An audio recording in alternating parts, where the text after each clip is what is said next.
Dear students, अब से पहले की क्लास में हमने एकाकी स्वामित्व वाली फर्म और साझेदारी फर्म के बारे में पढ़ा था। आज हम संयुक्त पूंजी कंपनियां जॉइंट स्टॉक कंपनीज के बारे में पढ़ेंगे। प्रोफेसर हेने ने कहा है कि संयुक्त पूंजी कंपनी लाभ कमाने के उद्देश्य से व्यक्तियों का एक ऐच्छिक संगठन है जिसकी पूंजी हस्तांतरणीय अंशों में विभाजित होती हैं और जिसका स्वामित्व ही सदस्यता की शर्त होती हैं। संयुक्त पूंजी कंपनी से हमारा आशय है कि ऐसी कंपनी जिसके स्वामी बहुत सारे शेयर होल्डर्स होते हैं और शेयर होल्डर का कंपनी पर स्वामित्व शेयर होल्डर के शेयरों के अनुपात से होते हैं, यानी जिसके पास जितना रेशो में शेयर हैं वो उसका स्वामित्व का हिस्सा भी उतना ही है। भारत में इस तरीके की कंपनियां भारतीय कंपनी अधिनियम 1956 द्वारा शासित की जाती हैं। संयुक्त पूंजी कंपनी की कुछ विशेषताएं हैं। सबसे पहली विशेषता है पृथक कानूनी अस्तित्व, यानी कानून के आधार पर इस कंपनी का अस्तित्व उसके स्वामियों और सदस्यों से पृथक होता है। इसका मतलब है कि कंपनी पर यदि कोई भी मुकदमा चलाया जाए या कोई भी अन्य कार्रवाई हो तो इसका प्रभाव उसके दूसरे सदस्यों पर या कंपनी के अन्य सदस्यों पर नहीं पड़ता। उसके लिए शेयरधारियों को जिम्मेदार ठहराया नहीं जा सकता है। अगला है लाभ के लिए यह एक ऐच्छिक संगठन है। लाभ कमाना इस तरीके की कंपनी का सबसे प्रमुख ध्येय होता है। यहाँ पर सदस्यों की देयता काफ़ी सीमित होती हैं, यानी कंपनी की किसी भी देयता के लिए इसके शेयरधारियों को जिम्मेदार नहीं ठहराया जा सकता। इस प्रकार की कंपनी में सदस्यों का दायित्व केवल उनके द्वारा लगाई गई शेयर्स में पूंजी तक ही सीमित रहता है। ये कंपनीज एक तरीके से वैधानिक व्यक्ति के रूप में काम करती हैं। एक व्यक्ति की भांति कंपनी क्रय विक्रय कर सकती हैं, दूसरों पर मुकदमा चला सकती हैं और दूसरे लोग भी कंपनी पर मुकदमा चला सकते हैं। इसलिए कंपनी को कानून द्वारा निर्मित कृत्रिम व्यक्ति या वैधानिक व्यक्ति कहते हैं। इस तरीके की कंपनी का शाश्वत अस्तित्व होता है। शाश्वत अस्तित्व से मतलब है कि कंपनी की जो कार्रवाई है वो हमेशा चलती रहती है, यानी कोई भी शेयरधारी या संचालक अगर असमर्थ हैं, उसकी मृत्यु हो जाती है या किसी कारण से वो कंपनी से अलग हो जाता है तो इसका प्रभाव कंपनी पर नहीं पड़ता। और इस तरीके के व्यावसायिक संगठन में कंपनी ज़्यादा स्थिर और लंबे समय तक चलने वाली होती हैं। अगला है हस्तांतरित अंश। चूँकि कंपनी बनाई ही इस तरीके से जाती हैं कि जिसमें अलग अलग व्यक्ति द्वारा इसके शेयर्स खरीदे जाते हैं और वो जितने उनके पास शेयर होते हैं उतना ही उनका स्वामित्व होता है। तो जो संयुक्त पूंजी कंपनियां हैं वो पूंजी के अंशों में बटी हुई होती हैं और प्रत्येक शेयर का एक निश्चित मूल्य होता है और कंपनी ये शेयर बहुत ही सुगमता से एक सदस्य द्वारा दूसरे सदस्य या किसी अन्य व्यक्ति को बेचे जा सकते हैं और खरीदे जा सकते हैं। इस तरीके की कंपनियों में प्रतिनिधि प्रबंध होता है। प्रतिनिधि प्रबंध यानी कुछ चुने हुए प्रतिनिधियों के द्वारा ही कंपनी का संचालन किया जाता है। और इस तरीके की कंपनियां, जो भी संयुक्त पूंजी कंपनियां हैं, उनका समापन भी वैधानिक रीति के द्वारा ही होता है, यानी कंपनी का अस्तित्व जिस तरीके से कानूनन स्थापित किया जाता है ठीक उसी तरीके से इसका समापन स्वतः नहीं हो जाता, वरन इसका जो समापन है वो भी वैधानिक रीति से ही किया जाता है।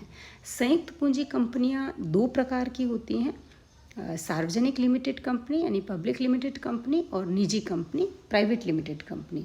जो पब्लिक लिमिटेड कंपनी है वो 5-7 सदस्य मिलकर शुरू कर सकते हैं और ये सदस्य संख्या जो भी सदस्य होते हैं वो कंपनी के शेयर्स खरीदते हैं और ये जो शेयर्स हैं वो हस्तांतरणीय होते हैं, यानी आसानी से बेचे और खरीदे जा सकते हैं। इस पर किसी भी प्रकार का प्रतिबंध नहीं होता।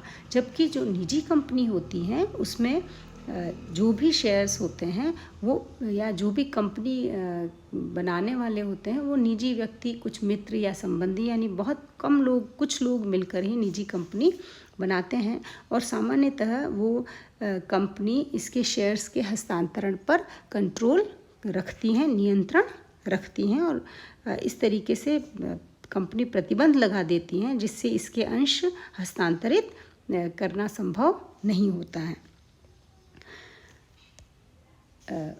जॉइंट स्टॉक कंपनी के निर्माण के विभिन्न चरण हैं, यानी उस कंपनी को किस तरीके से बनाया जाता है स्टेप बाय स्टेप। तो सबसे पहला जो स्टेज है उसका वो है स्टेज ऑफ प्रमोशन, यानी प्रवर्तन की अवस्था।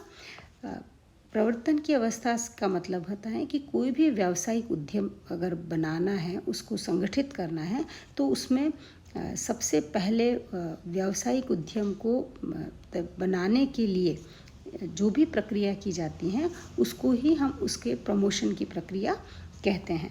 यानी इसके अंतर्गत कुछ व्यक्तियों का संगठन इस बात के लिए आश्वस्त होता है कि हम इस काम के लिए पूंजी लगाने के लिए तैयार हैं, और जब वो तैयार हो जाते हैं तो ऐसे में ये पहला चरण इसका है कि कुछ लोग पूंजी लगाने के लिए उसको कंपनी को स्टार्ट करने के लिए तैयार होते हैं। दूसरी जो अवस्था है वो समागम की अवस्था है। समागम की अवस्था का मतलब है कि कोई भी व्यावसायिक प्रस्ताव या उसकी जांच पड़ताल, आवश्यक जो भी सामग्री किसी भी कंपनी को बनाने के लिए होती हैं, उन सब के आधार पर उस कंपनी को वैधानिक अस्तित्व प्रदान किया जाता है, यानी कानूनन उस कंपनी को एक अलग कंपनी के रूप में अस्तित्व दिया जाता है, जिसके अंतर्गत कंपनी के नियम बनाए जाते हैं और पूरी नियमावली तैयार होती हैं। कौन कौन व्यक्ति कंपनी में शामिल होंगे ये भी लिखित में तैयार होता है और इस पर कंपनी के सभी सदस्य हस्ताक्षर करते हैं। इसके बाद जो स्टेज आती हैं वो पूंजी प्राप्त करने की अवस्था है। पूंजी प्राप्त करने में जो सबसे इस तरीके की कंपनियों में सबसे प्रमुख जो तरीका रहता है वो संचालक शेयरों को बेचकर पूंजी प्राप्त करते हैं, और कई तरीके से इसमें पूंजी लगाई जाती है। इसमें जो पूंजी होती है वो एक तो पूरी कंपनी की पूंजी होती है जिसे अधिकृत पूंजी कहा जाता है।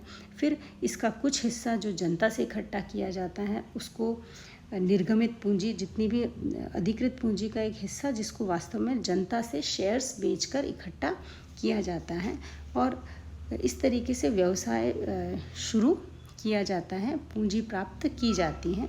और इस सब के बाद यानी पहली अवस्था जब कुछ लोग मिलकर व्यवसाय शुरू करना चाहते हैं, फिर उसकी नियमावली और सूची और कौन कौन से लोग शामिल होंगे ये तय होता है। फिर वहाँ उस कंपनी के लिए कैपिटल कैसे लेंगे, कैपिटल कैसे प्राप्त करेंगे, ये अवस्था होती है। और उसके बाद कोई भी कंपनी शुरू हो जाती है, और ये तीनों ऊपर की कार्रवाई पूरी होने के बाद में फाइनली कंपनी रजिस्ट्रेशन किया जाता है इसका, और ये एक अलग कंपनी के रूप में काम करना शुरू कर देती हैं। संयुक्त पूंजी कंपनियों के बहुत फ़ायदे हैं, और सबसे बड़ा जो फ़ायदा है वो है कि अधिक मात्रा में पूंजी की प्राप्ति। जहां हमने देखा कि एकल स्वामित्व वाली में बहुत कम पूंजी, एक लिमिटेशन है पूंजी, क्योंकि एक ही व्यक्ति है जो पूंजी लगाता है। साझेदारी में भी कुछ लोग हैं जो अपनी पूंजी लगाते हैं, लेकिन यहाँ पर बहुत बहुत ही ज़्यादा मात्रा में पूंजी को प्राप्त करना संभव होता है, क्योंकि यहाँ पर शेयर का हस्तांतरण करने की कोई सीमा नहीं होती। आप कि शेयर्स को बेचा और ख़रीदा जाना बहुत ही एक आसान प्रक्रिया है जिसके माध्यम से पूंजी प्राप्त कर ली जाती हैं। तो ज़्यादा पूंजी प्राप्त करने के लिए चूँकि कितने लोग शेयर खरीदेंगे इसकी संख्या पर कोई बहुत रोक नहीं है, तो ऐसे में पूंजी आसानी से प्राप्त की जा सकती हैं। विस्तार के लिए क्षेत्र, यानी इस कंपनी को आप जितना बड़ा बनाना चाहते हैं उतना वृहत बनाया जा सकता है, बड़ा बनाया जा सकता है, क्योंकि जैसे जैसे कंपनी लाभ में चलती हैं अगर, तो उसमें उस कंपनी का विस्तार होता जाता है, लोग ज़्यादा से ज़्यादा उसके शेयर्स खरीदते हैं, और ऐसे में कंपनी तेज़ी से ग्रो करती है। इस तरीके की कंपनियों में जोखिम का बंटवारा हो जाता है, क्योंकि बहुत सारे लोग एक साथ होते हैं, तो जो जोखिम होती है वो भी बहुत सारे लोगों में बढ़ जाती हैं। इसका प्रबंधन कुशल इसलिए हो पाता है क्योंकि इसका प्रबंधन और स्वामित्व दोनों अलग अलग हैं, तो मैनेजमेंट में जो लोग लाए जाते हैं वो काफ़ी योग्य और अनुभवी और विशिष्टता रखने वाले लोगों को इसकी प्रबंधन की सेवाओं में शामिल किया जा सकता है, जिससे इसमें कुशल प्रबंधन बना रहता है। ये कंपनियां काफ़ी स्थिर होती हैं क्योंकि इसमें अंशधारियों का कंपनी को छोड़कर जाने का कोई विशेष प्रभाव नहीं पड़ता, क्योंकि अगर कोई एक अंशधारी शेयर्स को छोड़ता है तो कोई दूसरा अंशधारी उसको ले लेता है, तो ऐसे में उसका अस्तित्व हमेशा ही बना रहता है। यह एक लोकतांत्रिक संगठन है। लोकतांत्रिक संगठन का मतलब है कि शेयरधारियों के हाथ में ही सर्वोच्च सत्ता वास्तव में रहती हैं। ये शेयरधारी सामान्यतः बहुत ही महत्वपूर्ण भूमिका निभाते हैं। तो ऐसे में बहुत लोगों के पास, क्योंकि जितने लोगों के पास शेयर हैं उतने ही लोगों के पास स्वामित्व का अधिकार भी है, तो ऐसे में इस संगठन को लोकतांत्रिक संगठन कहा जा सकता है। संयुक्त पूंजी कंपनी के कुछ सीमाएं भी हैं, कुछ दोष भी हैं, जिनमें प्रत्यक्ष प्रेरणा का अभाव, क्योंकि प्रत्यक्ष प्रेरणा का अभाव का मतलब है कि चूँकि इसकी स्थापना की शुरुआत में भी ये कई चरणों से होकर गुजरती हैं, तो ऐसे में बहुत सारी औपचारिकताएं होती हैं, कानूनी औपचारिकताएं और अड़चनें भी होती हैं। तो ऐसे में साधारणतः कोई व्यक्ति सिंपली अगर इसको लगाना चाहे तो इसकी स्थापना थोड़ी कठिन होती है, और इसमें गोपनीयता का अभाव रहता है, क्योंकि जो भी बैठकें होती हैं, जो भी कंपनी की वार्षिक हिसाब किताब होता है, वो उन्हें प्रकाशित करना पड़ता है, सभी को बताना पड़ता है, इसलिए कंपनी की बातें गुप्त नहीं रह सकती हैं। कई बार शेयरों में सट्टेबाजी होती है, यानी कंपनियों के जो अंश होते हैं हस्तांतरित जब भी किए जाते हैं, तो ऐसे में सट्टे की दृष्टि से लोग उसमें विनियोग करते हैं, और कभी कभी इसकी बहुत ही ज़्यादा इसका नुकसान कंपनियों को उठाना पड़ता है। इस कंपनी हर चरण में कानूनी प्रक्रिया से होकर गुजरती हैं, तो ऐसे में इसमें कानूनी हस्तक्षेप भी काफ़ी अधिक होता है। अगर थोड़ी भी कानून में या कुछ भी भूल हो जाए या कोई भी नियमों का उल्लंघन होता है, तो ऐसे में इस तरीके की कंपनी में बहुत ही दिक्कत हो सकती हैं। निर्णय लेने में विलम्ब होता है। निर्णय लेने में विलम्ब इसलिए होता है क्योंकि बहुत ही ज़्यादा लोग होते हैं, निर्णय बैठकों में लिया जाता है सामान्यतः, तो ऐसे में सभी लोगों के अलग अलग ओपिनियंस हो सकते हैं, और व्यावसायिक संगठनों में इस तरीके के कामों में जहाँ निर्णय बहुत जल्दी लिए जाने की आवश्यकता होती है, वहाँ अगर निर्णय में थोड़ी भी देरी होती है तो वो कंपनी के लिए नुकसानप्रद हो सकती हैं। और राजनीतिक भ्रष्टाचार भी इस तरीके की संयुक्त पूंजी कंपनियों में पाया जाता है, क्योंकि कंपनियों के जो संचालक होते हैं वो राजनीतिक दलों और नेताओं से कई बार कुछ अपना अनुकूल काम करवाने के प्रयास में भ्रष्टाचार भी इस तरीके की कंपनियों में होता है। तो अंततः हम ये कह सकते हैं कि यद्यपि अगर इसके गुणों और दोषों को देखा जाए, तो अगर बहुत बड़े लेवल पर अगर उत्पादन करना है, बहुत ज़्यादा पूंजी अगर लगानी है, तो ऐसे में संयुक्त पूंजी कंपनियां सबसे अच्छी हो सकती हैं। और इनके कुछ दोष हैं, लेकिन यदि उसे व्यक्ति अगर केवल कंपनी के हित के बारे में सोचे, क्योंकि कंपनी के हित में ही शेयर होल्डर्स का और वहाँ काम करने वाले प्रबंधकों का सभी का हित निहित है, तो ऐसे में ज़्यादा दिक्कत इस कंपनी के चलाने में नहीं आती हैं।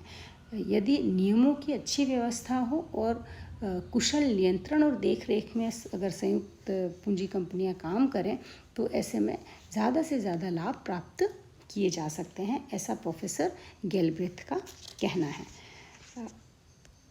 संयुक्त पूंजी कंपनी और साझेदारी के बारे में हमने इससे जस्ट पिछली क्लास में पढ़ा था, और आज मैंने आपको संयुक्त पूंजी कंपनियों के बारे में बताया। तो इनमें हम कंपैरिजन कर सकते हैं।